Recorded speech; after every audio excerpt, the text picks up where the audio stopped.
میری 7 بیٹیاں تھیں اور 7 اتنی کالی تھیں کہ کہیں بھی ان کا رشتہ نہ ہوتا تھا۔ میں بہت پریشان تھی۔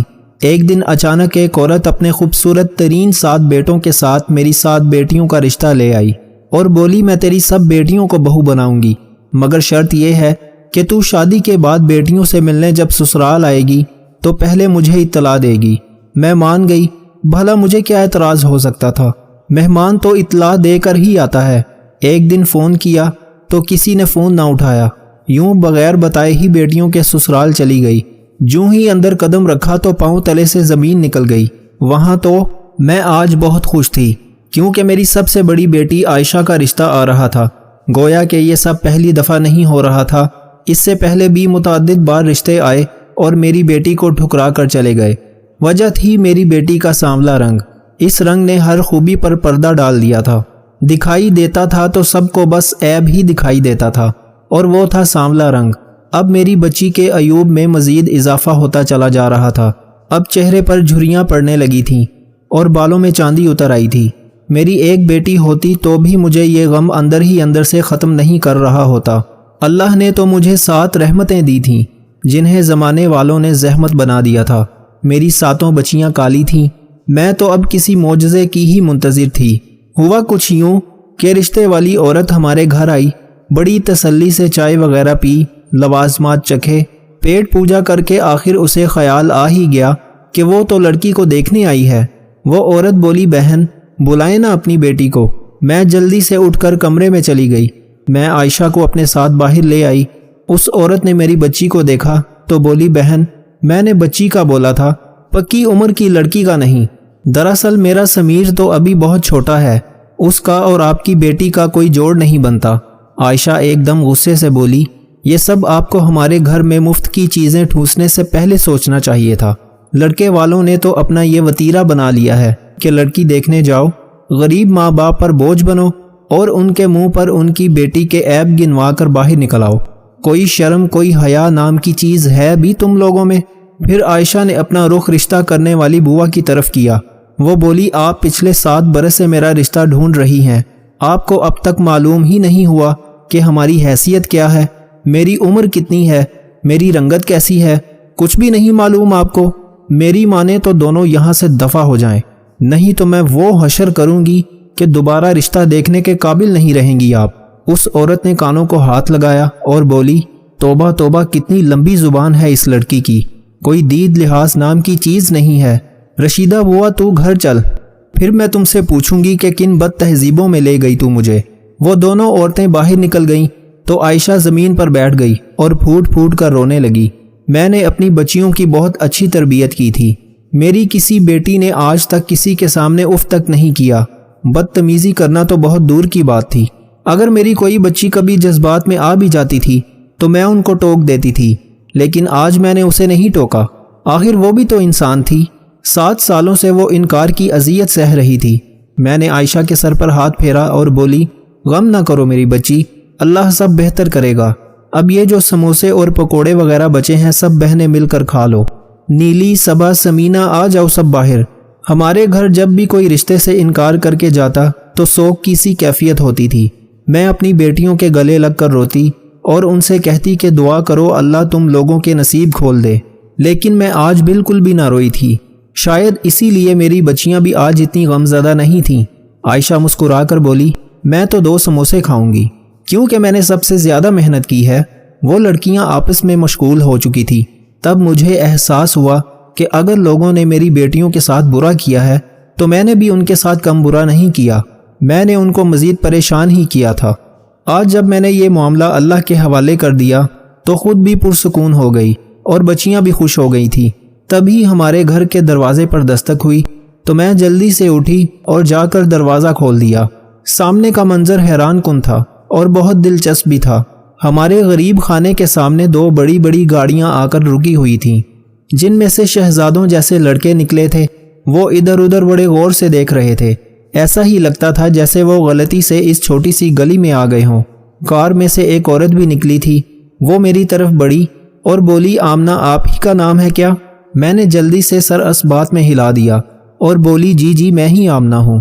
اس عورت کے چہرے پر مسکراہٹ پھیل گئی۔ وہ بولی شکر ہے آپ کا گھر مل گیا، ہم لوگ پچھلے 1 گھنٹے سے ادھر ادھر خوار ہو رہے ہیں، آپ ہمیں اندر آنے کا نہیں کہیں گی کیا؟ میں ایک دم بوکھلا گئی تھی۔ میں بولی جی کیوں نہیں، آئیں۔ میں نے پیچھے مڑ کر اپنی بیٹیوں کو اشارہ کیا تو وہ سب کے سب سموسے وغیرہ چھوڑ کر ایک لائن میں لگ گئی تھی۔ فرحت نامی عورت، اس کا شوہر اور 7 بیٹے ہمارے گھر آ چکے تھے۔ فرحت بولی بہن، میں صاف اور سیدھی بات کرنے کی عادی ہوں، اس لیے آپ لوگوں کا زیادہ وقت نہیں لوں گی۔ دراصل ہم دونوں خاندان ایک دوسرے سے ناواقف ہیں، مگر چونکہ اللہ نے مجھے 7 بیٹوں سے نوازا ہے تو میری یہی کوشش تھی کہ میں ایک ایسے گھر میں شادی کروں جہاں 7 بیٹیاں ہوں۔ میں نے جگہ جگہ کہہ رکھا تھا، آج ہی ایک رشتے والی عورت نے مجھے آپ کے گھر کا بتایا، آپ کی بیٹیاں میرے سامنے کھڑی ہیں، آپ کے گھر سے آپ کے مالی حالات صاف واضح ہیں۔ میں بس اتنا ہی کہنا چاہوں گی کہ مجھے آپ کی بیٹیاں بہت پسند آئی ہیں۔ پھر اس عورت نے اپنے بیٹوں کی طرف اشارہ کیا تو انہوں نے مسکرا کر ماں کا حکم ماننے کی حامی بھر لی۔ فرحت بولی جہیز ہمیں نہیں چاہیے، کیونکہ اللہ کا دیا ہوا بہت کچھ ہے ہمارے پاس، آپ بس مجھے اپنی 7 بیٹیوں کا رشتہ دے دیں۔ میں ہکا بکا رہ گئی تھی، ایسا ہی لگ رہا تھا جیسے میں کوئی خواب دیکھ رہی ہوں۔ میری آنکھوں میں آنسو آ گئے تھے۔ میں بولی بہن، مگر کیسے؟ آپ کا اور ہمارا کیا جوڑ؟ یہ تو مخمل میں ٹاٹ کی پیوند لگانے والی بات ہو جائے گی۔ وہ عورت ایک دم ہی ناراض ہو گئی۔ وہ بولی آمنہ، مجھے آپ کی یہ بات بالکل اچھی نہیں لگی، آپ اپنی بیٹیوں کے بارے میں ایسے الفاظ مت استعمال کریں، آپ بس یہ لڑکیاں مجھے دے دیں تاکہ میں ان کی ماں بن جاؤں۔ مجھے شروع سے ہی بیٹیوں کا بہت شوق تھا، بس ایک بیٹی کی چاہ میں بیٹوں کی لائن لگاتی گئی۔ میں مسکرا کر بولی بہن، ہمیں کچھ سوچنے کا وقت دیں۔ وہ عورت مسکرا کر بولی ضرور، مگر ہمیں ہاں میں ہی جواب ملنا چاہیے۔ وہ سب اٹھ کر چلے گئے تھے، جبکہ میں حیران سی تھی اور میری بچیاں بھی۔ عائشہ کی تو آنکھیں برس رہی تھیں۔ نیلی مسکرا کر بولی امی ہاں کہہ دینی تھی نا، سوچنا کیا تھا آپ نے؟ کتنے تو پیارے تھے اس عورت کے بیٹے۔ میں نے مصنوعی غصہ کیا اور بولی شرم نہیں آتی ماں کے سامنے ایسی باتیں کرتے ہوئے؟ میں بہت حیران تھی کہ آخر وہ عورت میرے بیٹوں کے لیے مان کیسے گئی تھی۔ وہ کوئی غریب سی عورت بھی نہیں تھی۔ خیر میں نے اور لڑکیوں نے یہی طے کیا تھا کہ اس رشتے کے لیے ہاں کر دی جائے، کیونکہ میں نے اپنی بڑی بیٹی عائشہ کی بار جو عذاب سہا تھا، میں نہیں چاہتی تھی کہ میری کوئی دوسری بیٹی وہ سب کچھ دیکھے۔ اگلی صبح میرے دل پر قیامت یہ سوچ کر بیت گئی کہ وہ عورت مجھے کسی طرح کا کوئی رابطہ نمبر بھی نہیں دے کر گئی، کہیں ایسا تو نہیں کہ وہ ہمارے ساتھ مذاق کر گئی ہو۔ میں اسی سوچ میں ہلکان ہو رہی تھی کہ ہمارے گھر کے دروازے پر دستک ہوئی۔ میں نے جلدی سے بھاگ کر دروازہ کھولا تو سامنے فرحت کھڑی تھی۔ وہ بولی بہن، میں جواب لینے آئی ہوں۔ میں نے مسکرا کر کہا آج سے میری 7 لڑکیاں آپ کی ہوئیں۔ فرحت بے انتہا خوش ہوئی۔ وہ بولی ہم سب کو بھی یہ رشتہ دل و جان سے قبول ہے، مگر ہماری ایک چھوٹی سی شرط ہے۔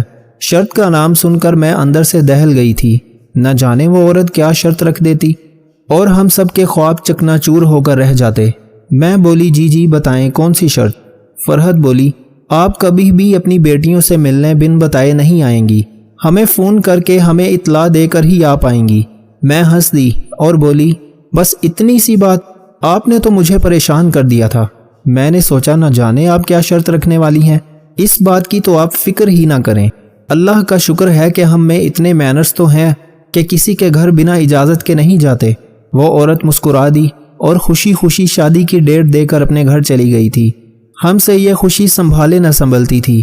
میں اس بات پر بھی اداس تھی کہ چند ہی دنوں میں میرا بھرا گھر خالی ہو جائے گا، مگر بیٹیوں کے مستقبل کے بارے میں سوچتی تو دل ہلکا ہو جاتا تھا۔ دیکھتے ہی دیکھتے انتظار کی گھڑیاں ختم ہو گئی تھیں۔ جمعہ کے مبارک دن میں میری بیٹیوں کی شادیاں ہو چکی تھیں۔ وہ رخصت ہو کر اپنے گھر چلی گئی تو میں نے اللہ کا لاکھ لاکھ شکر ادا کیا تھا۔ فرحت نے بتایا تھا کہ ولیمہ کی رسم نہیں کریں گے، بس یتیم خانے میں کھانا بھجوا دیں گے۔ مجھے بھلا کیا اعتراض ہو سکتا تھا؟ شادی کے اگلے دن اپنی بیٹیوں سے ملنے کے لیے جانا چاہتی تھی، اس لیے میں نے فرحت کے نمبر پر کئی بار فون کیا تھا، مگر ہر بار نمبر بند ہی ملا تھا۔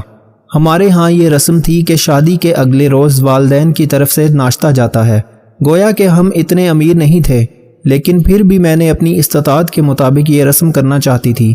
فون نہیں ملا تو میں نے خود سے ناشتہ وغیرہ تیار کیا اور رکشے میں بیٹھ کر فرحت کے عالیشان گھر پہنچ گئی تھی۔